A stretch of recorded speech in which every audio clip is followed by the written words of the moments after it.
Bienvenidas y bienvenidos a Abeja Rebelde Podcast, un espacio para cuestionar lo que nos han dicho sobre las abejas, la apicultura y todo lo que nos rodea. Tómate un tiempo para reflexionar, criticar y revolucionar.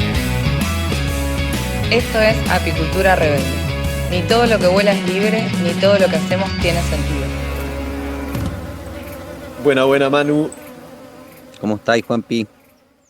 Bien acá, recagado de frío, pero bien. Me Estoy como imagino. el... ¿Viste la noticia del loquito que se quedó encerrado en un cajón del Maipo, en un No, refugio? no, Bueno, aquí ha nevado los últimos 2 días, weón. estás así Así que como el del Cajón del Maipo. Yo estoy aquí con las noticias que llegan de allá, con las nevadas, los ríos que se desbordan y los hielos y qué sé yo, y de España que los incendios que rodean Madrid es una locura. Apocalipsis la sí. diferencia, la diferencia es que el loquito del cajón del Maipo quedó encerrado como con dos locas, ¿cachai? Ya. Y como que su polola lo andaba buscando desesperado y lo encontraron, lo sacaron en helicóptero y claro, se dieron cuenta que estaba ahí con dos mujeres. Ah, salió pillado. Salió pillado, pero salió pillado y rescatado pillado. Salió pillado por la tele. No, hay uno, claro, ahora le han hecho entrevistas, toda la weá, y bueno, se trata de sacar los pillos y no puede. Yo aquí estoy solo, pero bueno, Iba con pasando por miedo. ahí y me refugié. Nada, te voy a mandar las entrevistas que son muy buenas. ¿De Oye, qué vamos a este, hablar? invernada, ¿o no? Vamos hablando, ya cayó nieve, tú estás en el hemisferio norte, pero ya está, estamos aquí en el plan de hablar sobre el invierno y, y tratar de ver a dónde nos lleva la conversa, po. Dale, buen tema. ¿Te parece si partimos como desmenuzando un poco lo que puede ser? ¿Qué es la invernada? Como, ¿cuáles son como los principales puntos que tiene una invernada que hay que tener en cuenta? Ujú. Y con eso vamos avanzando, así para que la gente se motive igual a entender más o menos no solamente la invernada, sino que también de repente puede ser como una necesidad de saber qué realmente hay que tener en cuenta. Sí, sí, claro, es un buen tema. Em, Porque en realidad la invernada es como que depende de sus extremos para hacer una buena o una mala invernada. Porque en el corazón mismo del invierno apícola, recordemos que no podemos hablar de estaciones en apicultura con las fechas del calendario, sino que es una cuestión que se mueve y depende de la dinámica de cada ecosistema. Claro, en el corazón del invierno tú no es mucho lo que puedes hacer. Donde, o sea, lo que haces lo haces justo antes en la entrada al invierno y justo después en la salida del invierno, que para mí son como los momentos más críticos del año apícola. Los momentos críticos es la entrada a la invernada y la salida a la invernada, que es cuando te puedes ver enfrentado a más problemas. Eso Em, como dentro de la colmena, ¿cierto? Porque igual en lo que está ocurriendo ahora en distintos lugares como apiarios inundados, ¿cierto? claro, Nieve, nevazones grandes donde ya tú tienes que ir a intervenir a tratar de que no se te vuelen los cajones, no se te caigan la-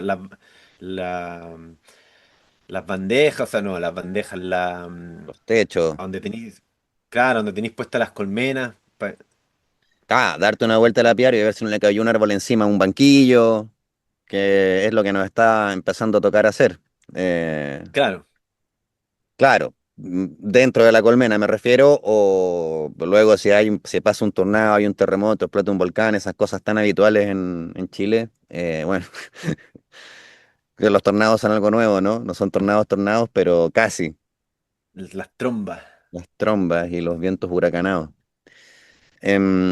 Pero eso, es como que depende mucho de lo que tú has hecho para preparar la entrada al invierno y para salir de él. Mm. Y, y me vienen varias cosas un poco a la cabeza cuando pienso en eso, porque, eh, qué sé yo, muchas veces se tiene la práctica de... Yo me acuerdo que una vez vi un video de un, no sé, de un youtuber, de un API youtuber o algo así, que era español y que mostraba cómo había que preparar la colmena para entrar al invierno y su preparación para entrar al invierno consistía básicamente en meterle insumos dentro, ¿no? Esta cosa tan característica del agronegocio. Entonces, más que hablar de la condición en que tenía que mantenerse la población, más o menos la proporción de alimentos, los tratamientos previos, viste, qué síntomas tenías que buscar a ver si es que estaba todo bien o tenías que resolver. Era como, bueno, le vamos a dar esta pasta proteica, le vamos a dar esta vitamina líquida, le vamos a dar, y empezaba a poner potes de cosas de farmacéutica agrícola arriba de la colmena, y al final la colmena era una farmacia llena de productos encima del techo. Y, y bueno, y en parte un poquito esa mirada es la que ha llevado a que el costo de producción del kilo de miel también se haya elevado tanto durante los últimos años. Cuestión que se ve cruzada por una disminución en los niveles de producción. Entonces, bueno, eh, esta mirada tan dependiente de insumos por último nos sirviera para pasar un buen invierno, pero la verdad es que no. No nos olvidemos que las abejas lo que necesitan durante el invierno más que proteínas son calorías, son carbohidratos, son azúcares contenidas en la miel. O sea, son azúcares fundamentalmente fructosa y glucosa, no sacarosa. Entonces a veces intentamos hacer pasar a las colmenas el invierno a punta de jarabe de sacarosa, lo que genera un desgaste proteico enorme en la colmena. Tratamos de resolver eso incorporando proteína. El problema es que proteína de origen no floral, digamos, proteína de soja, proteína de leche y qué sé yo, y al final terminamos trabajando un montón, gastando un montón de plata para, en el mejor de los casos, eh, bueno, no estamos mejorando nada, en el mejor de los casos no matamos la colmena, digamos, con esos insumos. Entonces, yo creo que para hablar del invierno está bueno hablar de qué es lo que necesita una colmena para pasar una buena invernada. O habría que partir antes con qué es la invernada. No, yo creo que ya está claro que es la invernada, ¿no? Sí, sí, en realidad. Sí.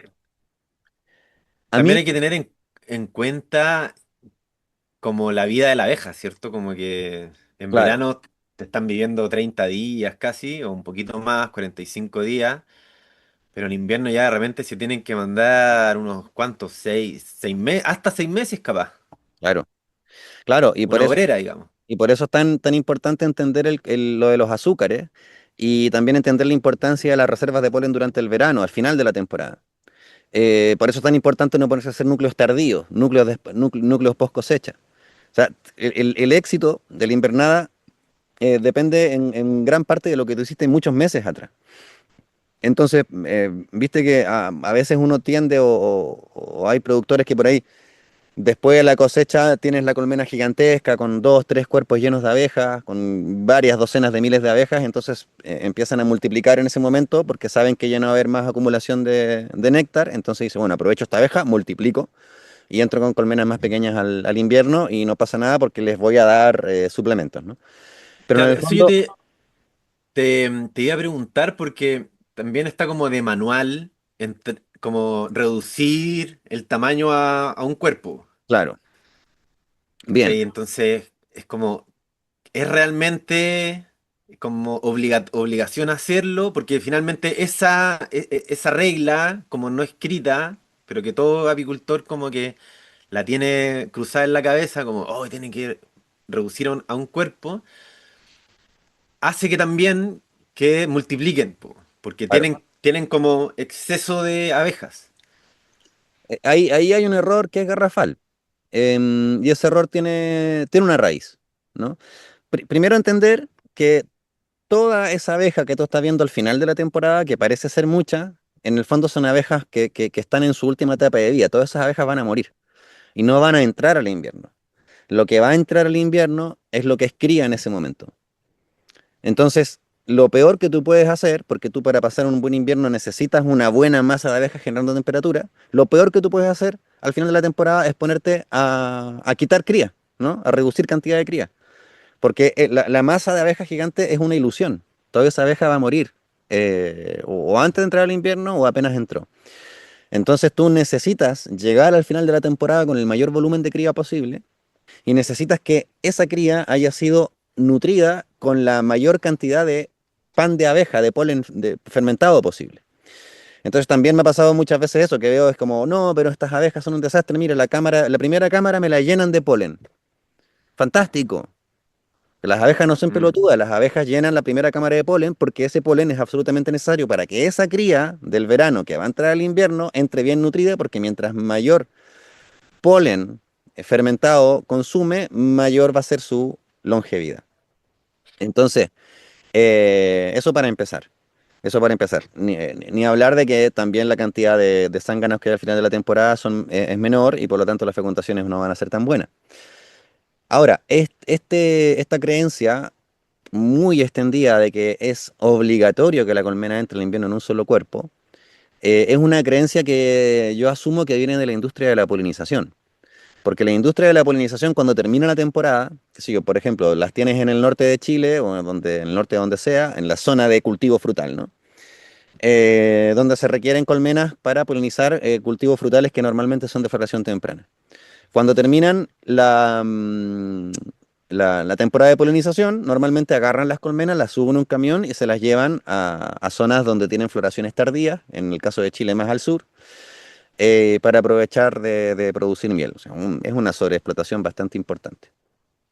Luego, cuando termina la temporada, necesariamente tienen que reducir esas colmenas a un cuerpo para poder hacer el transporte.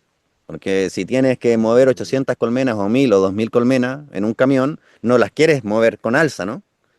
Entonces, Tú tú decís que de ahí planificas. viene De ahí viene. Porque la falsa creencia. ¿cuál es el problema que tenemos? Que el modelo productivo de la apicultura, y esto no pasa en otros rubros de la ganadería, el modelo productivo de la apicultura se copia así tal cual, pero exactamente igual que la producción a gran escala. Que es lo Claro, mismo que si yo tengo mi huertita en mi terreno de 20 por 20, y tengo una huertita y hago exactamente lo mismo que hace el productor de maíz que tiene 2000 hectáreas. claro. Entonces, en mis 10 por 10 pongo solo maíz y aplico el mismo paquete tecnológico. No me sirve para nada, ¿no? Yo en esos 10 por 10 o 20 por 20 necesito generar otra dinámica, porque es otro modelo, es otra cosa. Es lo mismo que si yo tengo 4 chanchos o 5 chanchos y voy a aplicar el mismo modelo productivo que aplica AgroSuper con 300.000 chanchos, enjaulados, que no caminan, qué sé yo. Y la apicultura, lamentablemente, no hace la traducción, sino que agarra el modelo de la industria polinizadora de California y lo copia tal cual para las 10 colmenas que tengo en el campo o para las 200 colmenas que tengo en el campo. Y no tiene ningún sentido. Entonces, ese modelo tiene unas prácticas que se justifican debido al modelo. Pero son prácticas que en general son nocivas tanto para la apicultura, bueno, para las abejas es nocivo. Entonces yo agarro ese modelo y lo copio tal cual para mis 10 colmenas o mis 200 colmenas, bueno, es un despropósito. Entonces, por ejemplo, si yo soy un apicultor fijista, que no tengo que estar trasladando mis colmenas, que mantengo siempre en el mismo lugar, lo que yo necesito es entrar al invierno con la mayor masa, el mayor volumen de abejas posible. Porque ese mayor volumen de abejas va a generar mayor temperatura y va a tender a transitar el invierno manteniendo ese volumen. Cuando el volumen de abejas es muy pequeñito, tiene más problemas para mantener la temperatura. Entonces el objetivo es al revés. El objetivo es intentar llegar al invierno con colmenas que ojalá no te permitan hacer la reducción, que entran en doble cuerpo. Porque cuando entras en una colmena de 2 cuerpos al invierno, es decir, siempre y cuando tengan alimento, obviamente, van a ser las que mejor van a pasar el invierno. Y eso lo hemos visto una y mil veces en distintos lugares, ¿no? La que entra en doble cuerpo con un montón de cría, con un montón de abejas, tiene tal fortaleza, tiene tal capacidad, es tan resiliente que sale del invierno muchas veces en dos cuerpos. Y eso es fantástico Mm. porque tú tienes en la primavera temprana, cuando recién está arrancando todo, tú ya tienes colmenas que tienen 14, 15, 16 cuadros llenos de abejas, 18, 19 cuadros llenos de abejas. Y eso es fantástico. Entonces tú arrancas la temporada con colmenas que ya están poco menos que para ponerle tercera alza o para nuclear, que es un problema Claro. que está lindo. Yo prefiero tener ese problema al problema de cómo hago para hacer crecer esta colmena de cuatro cuadros, ¿no?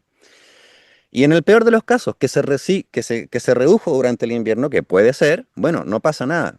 ¿Por qué? Porque normalmente se va a concentrar en el alza superior, te va a vaciar el alza inferior, simplemente después tú retiras el inferior y tienes una colmena de 8, 9, 10 cuadros poblados para empezar la temporada. Entonces, forzar la reducción en colmenas que llegan al otoño muy pobladas es un despropósito. Es decir, no sé, no tiene sentido, no tiene ningún sentido. Claro, Salvo yo le veo como el sentido de como tratar de, o sea, no le trato de buscar el sentido, digamos. ajá. Que en el caso de cuando tú eres un apicultor pequeño y es como para sacarle un poquito más de miel que las reduces. Porque, claro, no podéis cosechar toda la miel que tienen, porque claramente si ya las tenéis en dos cuerpos, probablemente vaya a tener el alza llena de miel y un poquito de cría. Y entonces va a decir, la tentación es como, bueno, le cosecho esto y la reduzco y me sobran 5 marcos, 10 kilos de miel, ¿cachai? Pero 10 kilos de miel por... es pan para hoy y hambre para mañana, porque esa colmena que tú no redujiste va a ser mega productiva la temporada siguiente.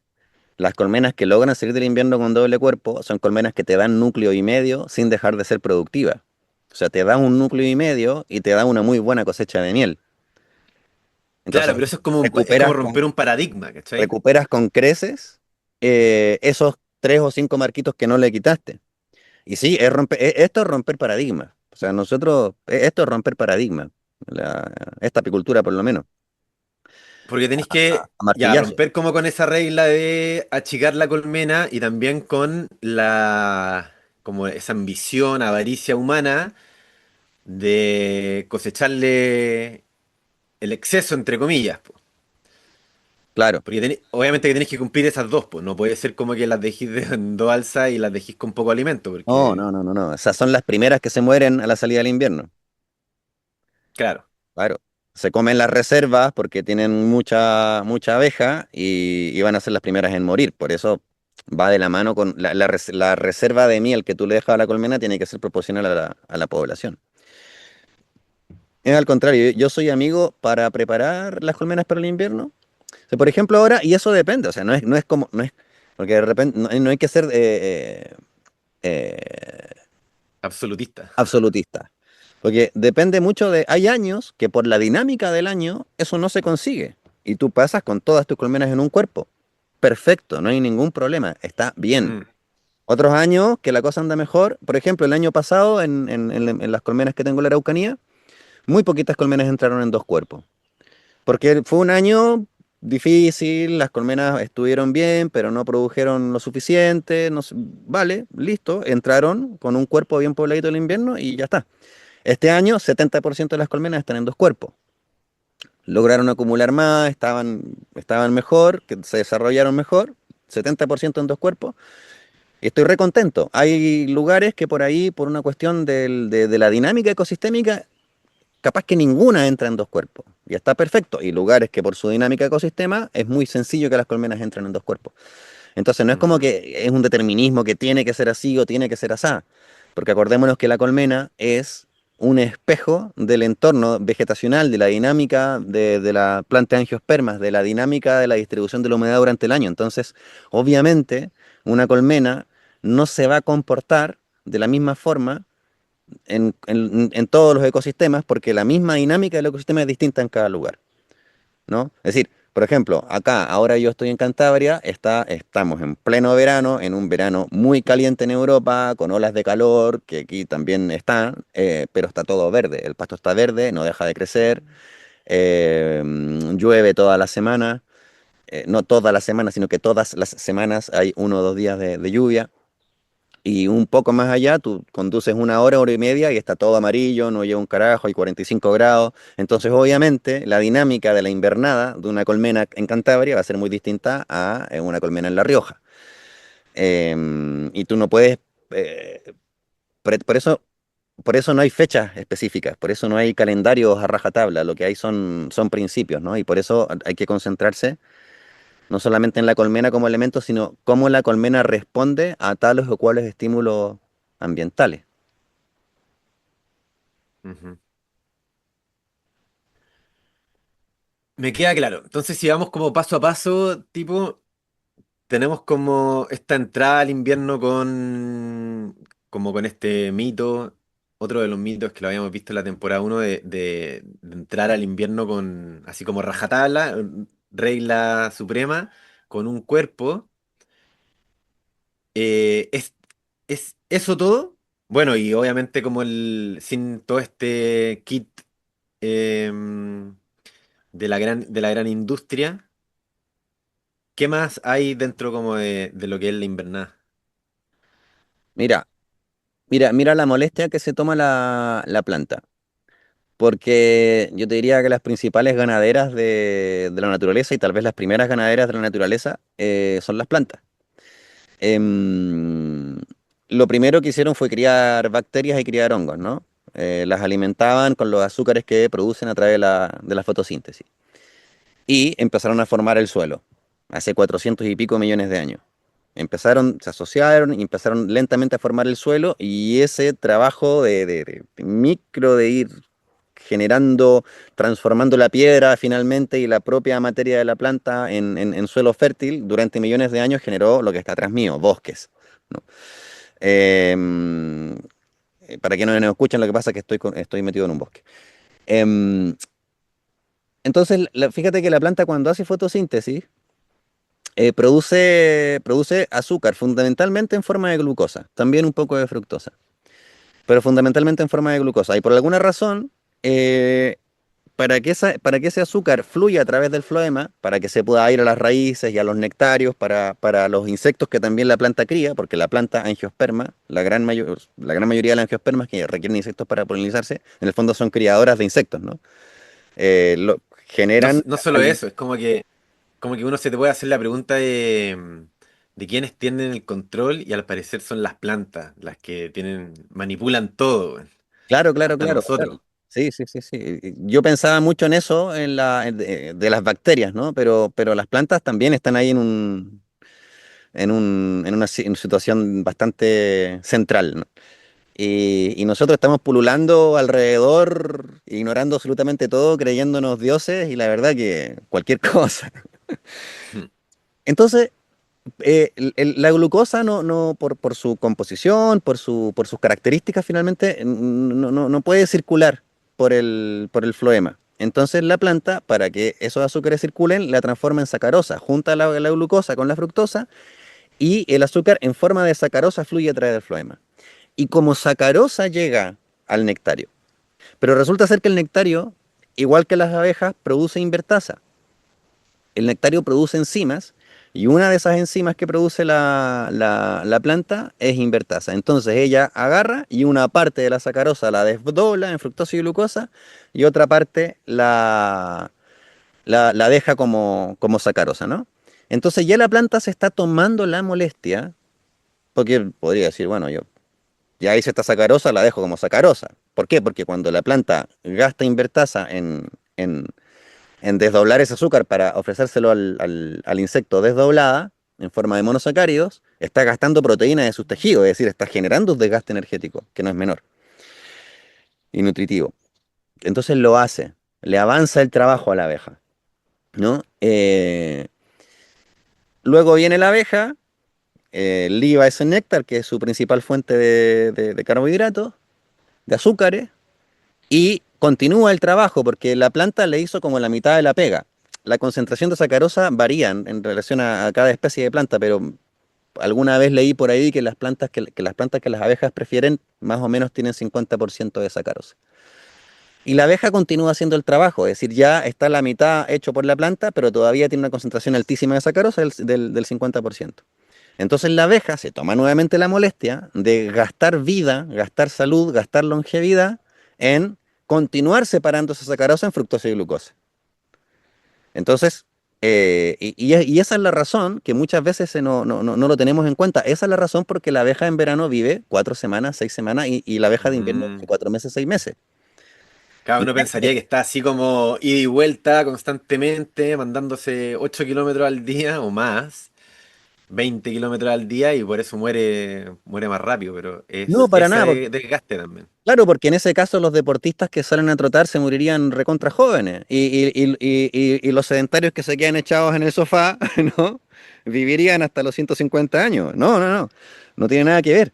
Eh, Además que las abejas de invernada no están echadas en el sofá, están produciendo temperatura, igual están trabajando. Claro, Pero el trabajo que está haciendo la abeja de verano, cuando digo verano me refiero a la temporada productiva, fundamentalmente es gastar enormes cantidades de proteína que tiene almacenada en sus tejidos para separar esos azúcares, la sacarosa en fructosa y glucosa.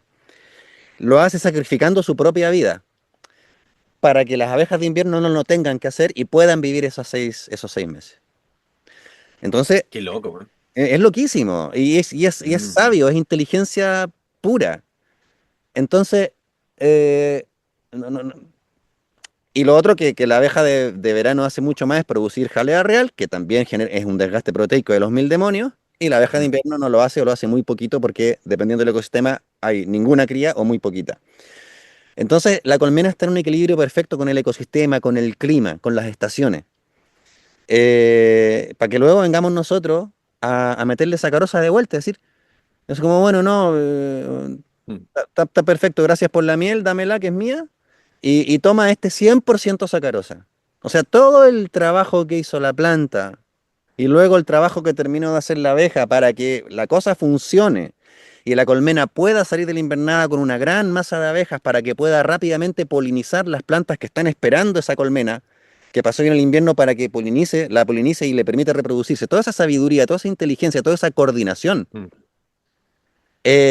al tacho de la basura.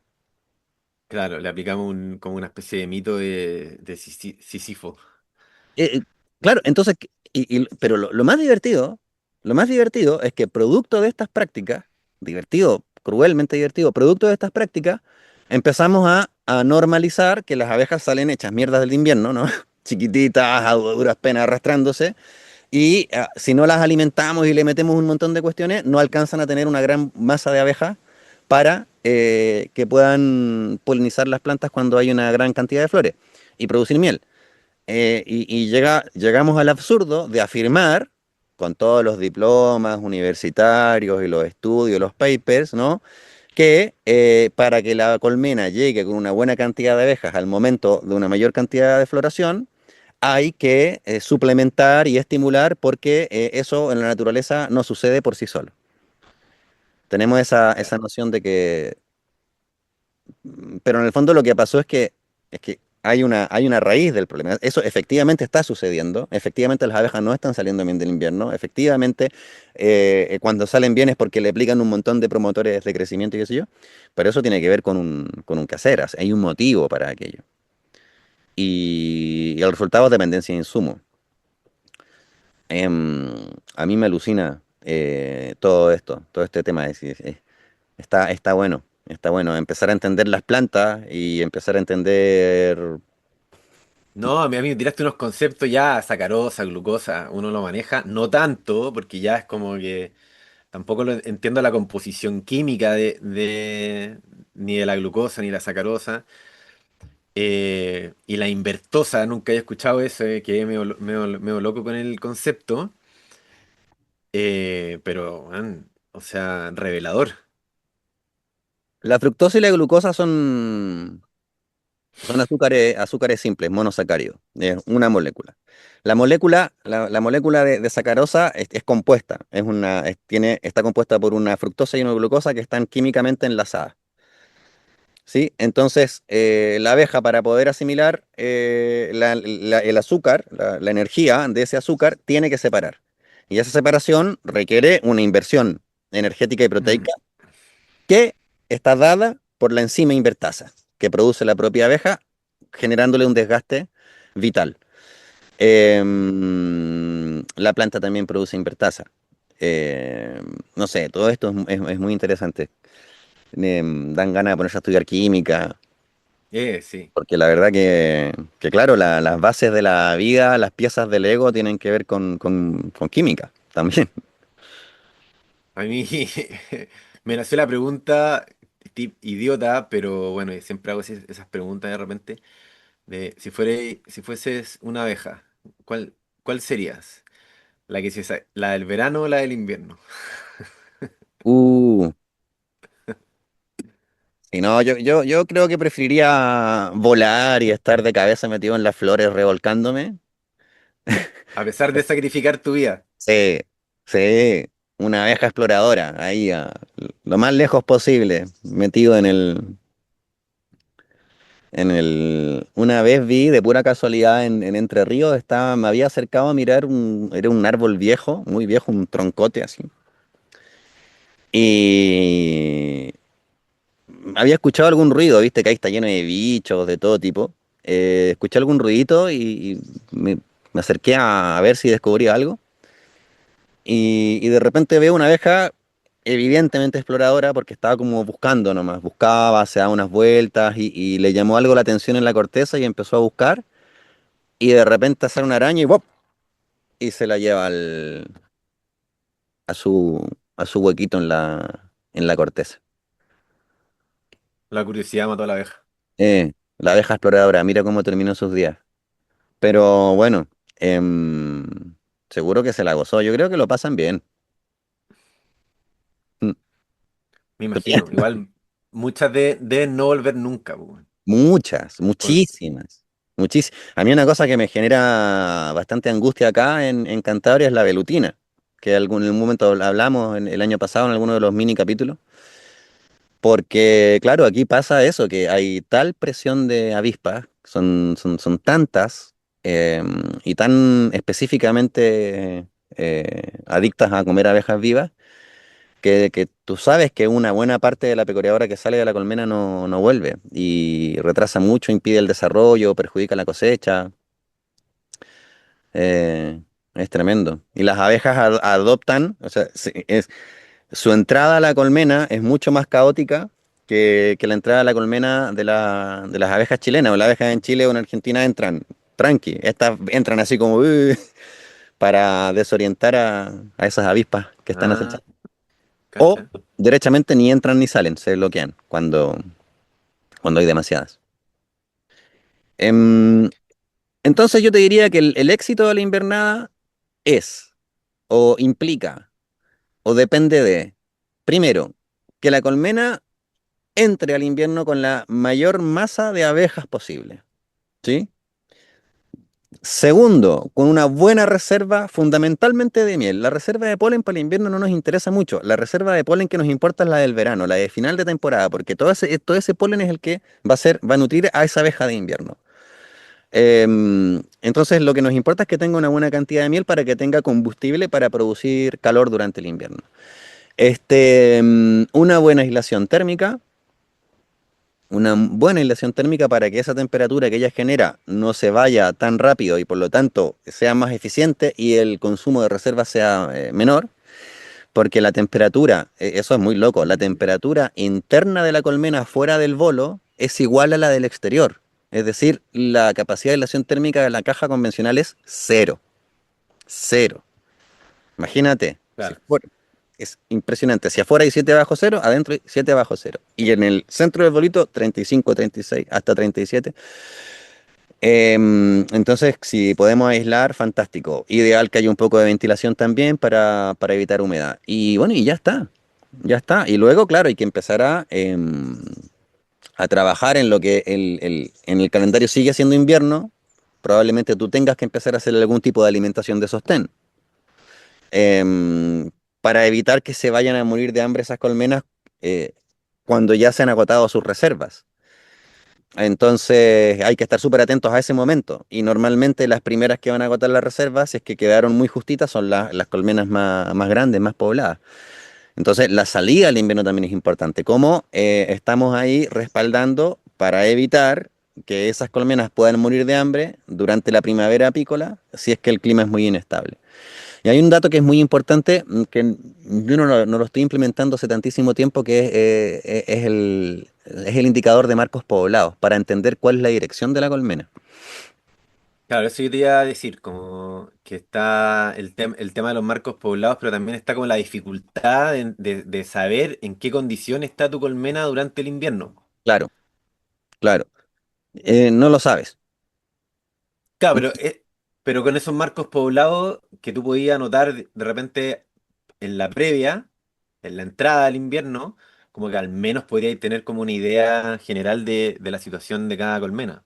Es que tu misión es que cada colmena entre el invierno en condiciones óptimas o por lo menos adecuadas para pasarlo.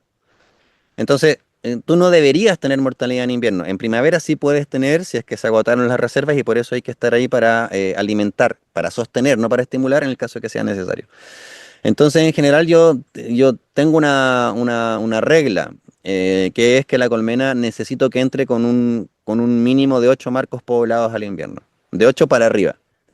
Luego, puedo tener un margen de Caleta. tolerancia de hasta 6 marcos poblados, pero 6 marcos poblados a mí me parece un poco poco. Ahora, si por alguna razón yo decido voy a pasar el invierno igualmente con marcos con 6 marcos poblados, con colmenas con 6 marcos poblados, bueno, las reduzco, es decir, pongo un tabique interior, genero una aislación térmica extra para que esa colmena que tiene una pequeña población tenga menos dificultad para mantener temperatura. Pero en general, el mínimo que tenemos establecido es de 8 marcos poblados. Si la colmena tiene menos de 6, la fusionamos. No entramos al invierno con colmenas más chicas porque no nos interesa y porque sabemos que esa colmena por ahí puede desarrollar alguna enfermedad o le va a costar más despegar durante la primavera. Prefiero entrar con un poco menos colmenas, pero bien pobladas. Y lo que es relevante es eso. Tú anotas cuántos marcos poblados tiene la colmena 25 cuando entra el invierno. Ponle 8. Entonces yo anoto 8M. Y cuando hago mi primera revisión, en agosto o septiembre, aunque sea simplemente destapar y mirar y cerrar, yo observo cantidad de marcos poblados. Entonces, si yo no anoté cuántos marcos poblados tenía esa colmena, cuando entró el invierno, yo observo la cantidad de marcos poblados que tiene en primavera, pero si no lo puedo relacionar con lo del invierno, no sé cuál es la dirección. Porque yo puedo ver 7 marcos poblados y 7 marcos poblados puede ser buenísimo o puede ser catastrófico dependiendo de cuántos marcos poblados tenías antes. Entonces, si yo destapo una colmena y tiene en primavera y tiene 6 marcos poblados y miro el apunte de la última revisión de otoño y la última revisión fueron 6 marcos poblados, está todo perfecto. Esos 6 marcos poblados son una buena señal. Si tiene 6 marcos poblados y entró con 5, mejor aún. Si tiene 7 marcos poblados y en otoño tenía 10 marcos poblados, quiere decir que esa colmena ha sufrido una contracción, o sea, su dirección, ¿sabes? Es decir, no solamente hay que saber el estado actual, sino que la dirección. ¿En qué dirección se está moviendo? Se está Como manteniendo, la hoja de vida. claro, se está achicando, está creciendo. Entonces, ese dato de marcos poblados para nosotros resulta súper relevante, siempre estamos anotándolo para saber en qué dirección está. Marcos Pero poblados, no necesariamente ocupados. El marco puede estar sin ya, un pinche huevo, pero está poblado. ajá. Porque en teoría uno pensaría que igual es normal que disminuya. Sí, pero o sea, si disminuye un poquitín, no pasa nada. Pero que disminuya demasiado, puede ser. No, o sea, Mm. si te baja de 8 marcos a 3 marcos, eso no es normal. Claro, No claro, está claro. bien. Claro. Si te Pero baja de 8 a 6 de 8 a 6 está perfecto. Entonces yo sé que está bien. Pero de 8 a 3 está dentro de los parámetros de la normalidad. sí, está Ujú. perfecto. Y de hecho puede incluso, una colmena muy grande puede darse el lujo de perder la mitad de la población y va a seguir siendo fantástico. Es decir, si entraste con 19 marcos poblados, que nosotros a veces tenemos colmenas que entran así, y sales con 10 marcos poblados, muerto de risa, da lo mismo, porque también es normal que cuando nacen todos, la abeja finalmente termina concentrándose en un bolo y muchas veces sube el alza, se queda ahí y luego en primavera tú sacas nomás el primer alza que han desocupado. Pero si de 6 Mm. bajaste a 3 ahí ya es más grave. Sí. Em, Yo en invierno salvo darse una vuelta por el apiario, a ver que no se haya volado ningún techo o que no haya caído un árbol arriba de una colmena, no intervengo, no abro, no nada. Yo Ahora, ayer me di una vuelta y hoy día no me he dado la vuelta, porque estamos grabando ahora y como que en la mañana andaba haciendo otras cosas, pero tengo que ir a ver ya si es que, no sé, el peso hizo como que colapsara las bancas. en la nieve, Claro, por la nieve. Principalmente eso, porque está además decir como el ángulo que tienes que estar mirando un poquito más hacia abajo. Igual yo les pongo techo. ajá, Me ha resultado bien porque, nada, quizá te aísla un 3% más, un 2% más, pero te rescata de la humedad en este ambiente, te claro. rescata la humedad bastante, weón. Pero tú le pones un techo que no impide la llegada de sol a la madera, ¿no? No, no un techo, solamente como una lata de zinc encima, como Claro. tengo como...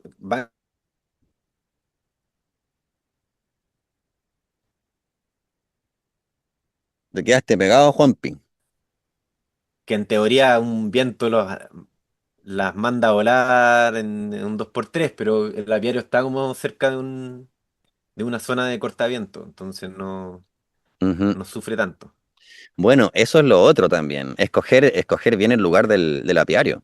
Esa es otra cuestión porque tú puedes decir, mira, la tengo súper aislada, la dejé con suficiente alimento, tengo linda población de abejas, pero las tengo en un lugar que les da todo el viento, que no le da nada de luz, que le entra el chiflón por la piquera y es un desastre. Se te van a enfermar, te va a aparecer una cría de tiza, se van a morir de frío. Entonces, eso Claro, eso es lo número uno, weón. lo número uno, elegir bien dónde emplazan las colmenas. A partir de ahí, porque muchas veces pasa eso, tú puedes trabajar, tú puedes ser un excelente apicultor, puedes trabajar muy bien, ser muy respetuoso, las tienes puestas en un mal lugar y no hay manera de que te funcione aquello. Mm, Mm. bueno, que Sí, son, yo la otra vez fui a una charla apícola y fuimos a un apiario. Y, y nada, pues como que la única cosa buena que tenía era que estaban detrás de un invernadero de policarbonato y entonces como que les cortaba un poco el viento. ajá, Pero estaban en la cara sur del invernadero, mirando hacia el sur. en el hemisferio sur, Entonces como que en el hemisferio sur, es decir, puta, el sol les pasaba por atrás, el invernadero se comía todo el sol y esta no le llegaba toda la sombra al invernadero, pues proyectada. En el invierno, pues, ¿cachai? oh, Hasta sí, ya como la tardecita, que ya medio que... eh, entonces, claro, igual había sido como una recomendación de, bueno, en el otro lugar posible era como le pegaba el viento, le llegaba el sol, pero le pegaba como todo el clima completo, todo el resto de las cosas, viento, lluvia, frío. Entonces le recomendaron por último moverla a un lugar protegido durante el invierno y luego moverla de vuelta en la primavera.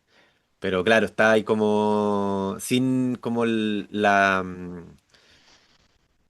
información suficiente del diseño del apiario, claro, de cómo hacia dónde tienen que estar mirando las abejas, cómo tienen que estar protegidas, qué pasa con el sol en el invierno, qué pasa con el sol en el verano, que son como las cosas un poquito más como para hacerle un poco más fácil la vida a la abeja. Si encima vaya a estar interviniendo como un torpe, claro, es por último, fundamental. dale algo, dale una ventaja. Una vez también me tocó ver un apiario completo de 50 colmenas, estaba en un lugar donde le daba todo el viento. Estaban mirando al sur, no se habían dado cuenta de que estaban mirando al sur, las colmenas estaban todas orientadas al sur y todo el viento, es ese viento que te hace doler el cráneo, ese viento de septiembre, El agosto, Antártico, frío, que viene con el Antártica. les- se les metía por la piquera. Claro, Oh, ¿Cómo van a desarrollarse? Y encima el lugar era un pantano, es decir, una humedad, o sea, todo barro. mm. Entonces, claro, las colmenas primero no se llegaban nunca a desarrollar bien, les costaba un montón despegar y estaban todas con criatiza, todas con criatiza, con ascofaera. Eh, y lo que hacían ahí para tratar de controlar la humedad era que las abrían en invierno, o sea, ya y les ponían azúcar flor, azúcar impalpable, azúcar glass, en los cabezales para que absorbiera la humedad. Y de esa forma las abejas aprovechaban de comer y claro, encima, o sea, encima le estás dando sacarosa, le va a generar un desgaste Claro, proteico que va a hacer, es como le estás ayudando al hongo a que siga atacando la cría. Luego esas colmenas, bueno, las sacamos de ese lugar. Lo primero que se hizo fue voltearlas hacia el norte mientras se preparaba un nuevo apiario. Se fueron de ahí y bueno, pues después de un tiempo ya la cría de tiza pasó la historia, pero hay que tener mucho cuidado. Y la primera decisión de dónde emplazo el apiario, sí, es muy importante. Protección de los vientos dominantes, buena exposición solar durante el invierno. La exposición solar durante el verano, bueno, va a depender de tu ecosistema. Si vives en un lugar que hay 45 grados a la sombra, tenerlas a pleno sol todo el día no va a ser bueno. Pero si vives en un lugar que por ahí las máximas son de 30, 31, no es tan grave, pero también muchas veces los apicultores nos preocupamos del frío y nos olvidamos de que el calor extremo es no, un el calor. problema Mm, incluso peor. Sí, sí, sí. sí. Viste Sí, que es locura de repente ver esos apiarios así como mal emplazados, porque ya te imagináis que nosotros estamos hablando ahora como de las malas prácticas, pero encima, como dentro de un sistema, como un mal diseño, lo hace como todo peor, weón. mm, sí, sí, claro. Es como que diseñaste mal tu casa y tienes tu casa en una ladera que no le da el sol, arriba de un humedal que se te pasa la humedad por el piso, nunca te entra el sol, está todo lleno de hongos, te lo pasas con bronquitis. Es que es lo mismo, Ujú. exactamente lo mismo. Entonces hay que pensar siempre como en función del bienestar de la colmena y la ubicación es el primer aspecto. Yo te diría que eso. Ubicación, aislación, alimentación, población. Son todos sion. Y sí, y sabéis que tenía más cosas que ir preguntando, pero se nos ha ido, el tiempo ha pasado más rápido de lo Sí, sí, que sí. pensábamos. Entonces, ya deberíamos ir cerrando incluso. Yo creo que sí. Estamos en Entonces, no el. sé si, ¿qué nos queda en la invernada, aparte de estos siones que, sincercionista? No, no, por favor. Todo menos, Por favor, no. todo menos eso. Cualquier cosa menos eso. Cualquier cosa menos eso. Eh, si nos queda algo en el tintero porque ya quedará para un capítulo próximo. Igual tenemos el capítulo de la primavera apícola en la temporada uno, pero quizás podamos hacer un siguiente capítulo como continuando a este. Eh, A ver si en los comentarios nos lo piden. Si lo piden, lo hacemos. Si no lo pide nadie, no lo haremos. si lo piden, lo hacemos y con preguntas y tal, y las vamos respondiendo. Y capaz que, de hecho, si preguntan bastante, nos animamos a hacer un vivo para responder preguntas, ¿no? Estaría bueno, ¿eh? Ya, bueno. Estaría bueno. Sí, Sí. sería motivante.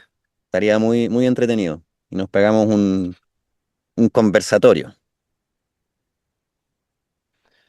Bueno, Vera, entonces, resumiendo, tenemos diseño, emplazamiento del apiario, protecciones y como intervenciones propias del invierno, que sería como ver en caso de excesos de agua, viento, nieve, amarrar de repente las colmenas, ¿cierto? Esas como preocupaciones básicas que son parte como de quien cuida al ganado. Y de ahí viene ya como las intervenciones de las que tú hablabas de población, nutrición, alimentación. ¿Y nos quedaría algo? No, acuérdense que el invierno, si bien es un buen momento para tomarse las cosas con calma, porque después nos volvemos locos trabajando con las colmenas, es el momento también de tener todo el stock listo de lo que vamos a necesitar para primavera y verano. Tenemos que tener, ojalá en stock los tratamientos sanitarios, el ácido oxálico, el ácido fórmico, lo que vayamos a usar. Fundir a tiempo los marcos negros para tener nuestras láminas, nuestros materiales desinfectados, secos. Bueno, todo eso toca hacerlo durante el invierno porque si no nos pilla la máquina en primavera. Te lo digo yo que me pilla la máquina siempre. Em, A mí siempre me pilla la máquina. Estáis sí. dando. Yo no daré nunca esa recomendación porque en casa de herrero, cuchillo palo. Yo No, hago esa recomendación porque no puede después ser. estoy echando puteadas. ¿Por Porque, qué no hice esto antes? claro.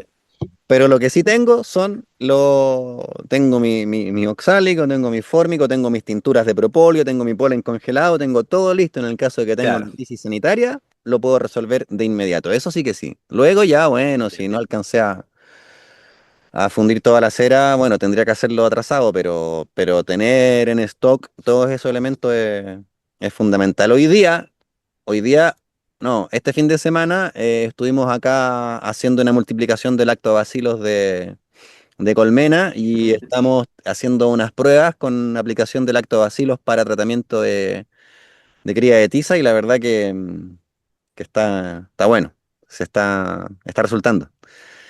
Sí, así que a criar Qué bacterias, bueno eso. agricultores. Sí. Hay que hacer un informe bueno de eso para que Mm, se termine volviendo como como parte de un tratamiento ya como fundamental dentro de las intervenciones o como de la apicultura natural regenerativa. sí, sí, definitivamente. Es un antes y un después. Es muy estimulante, es una herramienta poderosísima para levantar la salud de la colmena y prevenir y tratar patologías que en este momento son una complicación.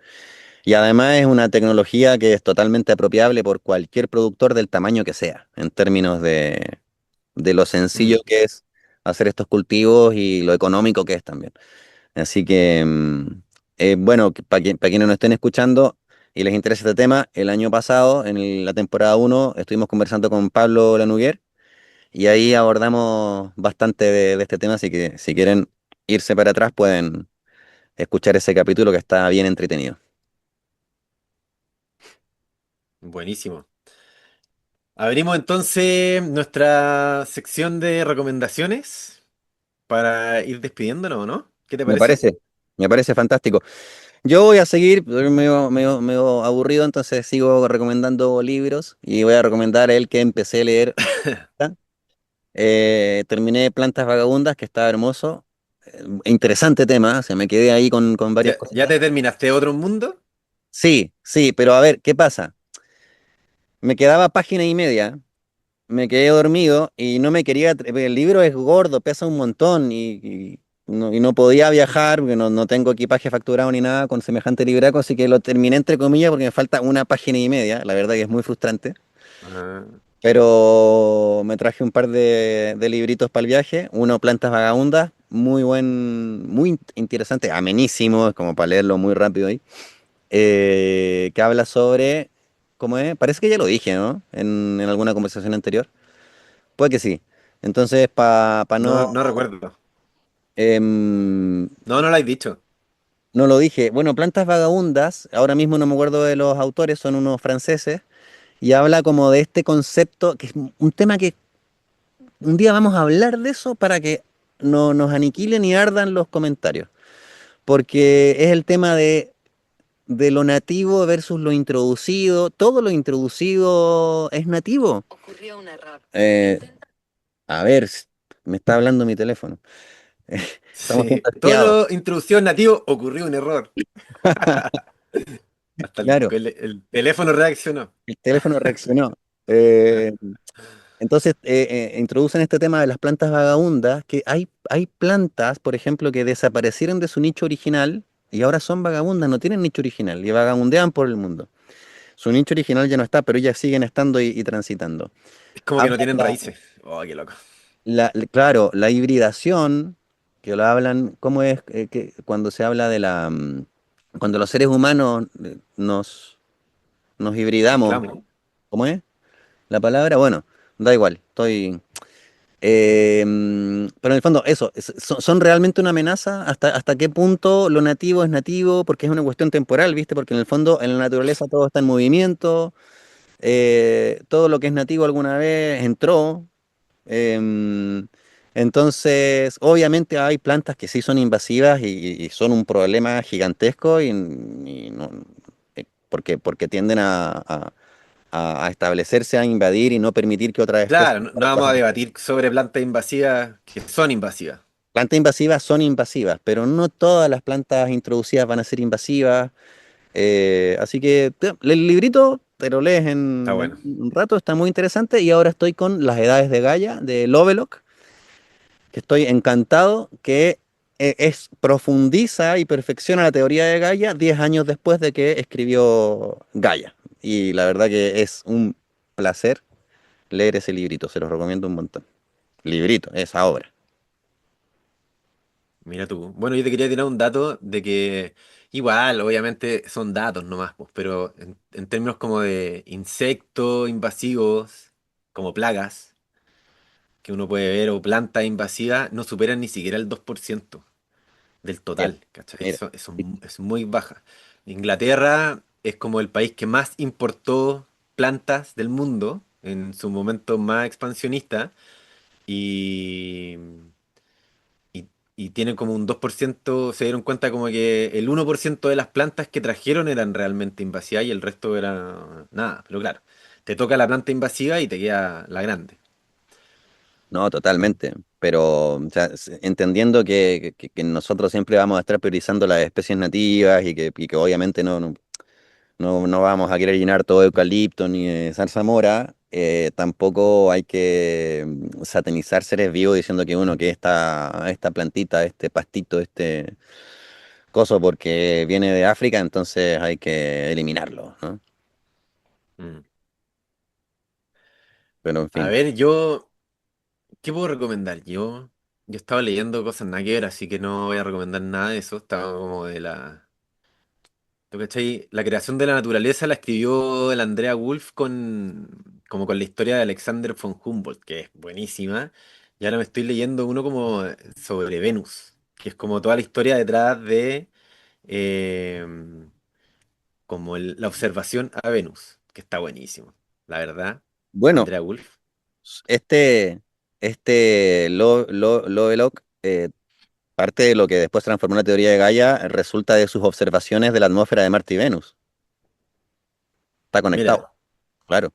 sí, todo conectado. No, buenísimo como el, como toda la movida observacional, una vez como que el mundo se amplía y ya podéis tener observaciones como desde distintas partes del mundo para poder como medir los tiempos. No, una Tremendo. locura. Voy a quedarme con eso, ya me voy a tirar unas canciones, pero bueno, ya fue. La canción para el otro capítulo. Sí, ¿Cómo se llama el guardémosla, si libro no. entonces? Eh, oh, em, a ver, espérate. El próximo capítulo. Para el próximo, te la digo al tiro. En busca de Venus. En busca de Venus. Lo voy a buscar. Sí, no, buenísimo, porque llega como un momento, o sea, como el loco que nombró el cometa Halley, ese weón, como que dice, weón, Venus se va a superponer como con el Sol y hay que medir la transición de esa weá. Y hay que medirla en todo el mundo. Y envía carta a todos los observadores, weón, tenemos que medir esta weá en todas las partes del mundo. Ahí voy, que es el inicio del libro, en verdad. Pero... Pero claro, comienza como todo como un movimiento de distintos locos, entre ellos, bueno, está lleno, o sea, el Kepler, porque hasta ese momento el sistema solar como que es un concepto que todavía no está completo, pues un rompecabezas que tiene como cuatro piezas nomás. Entonces, está loco. Nada que Interesante. ver con las abejas, pero bueno. Todo que ver con la abeja. O todo que ver, sí. Todo tiene que ver. Un biodinámico me hubiese pegado un combo Claro, en el claro. científico. ¿Cómo que no? ¿Cómo que Venus no tiene nada que ver con las abejas? ¿Qué te diría Steiner? Sí. Bueno, Juanpi, siempre un placer conversar. Nos vemos en una Chao, semanita. Manu, que estés bien. Igual. Chao, chao. Chau.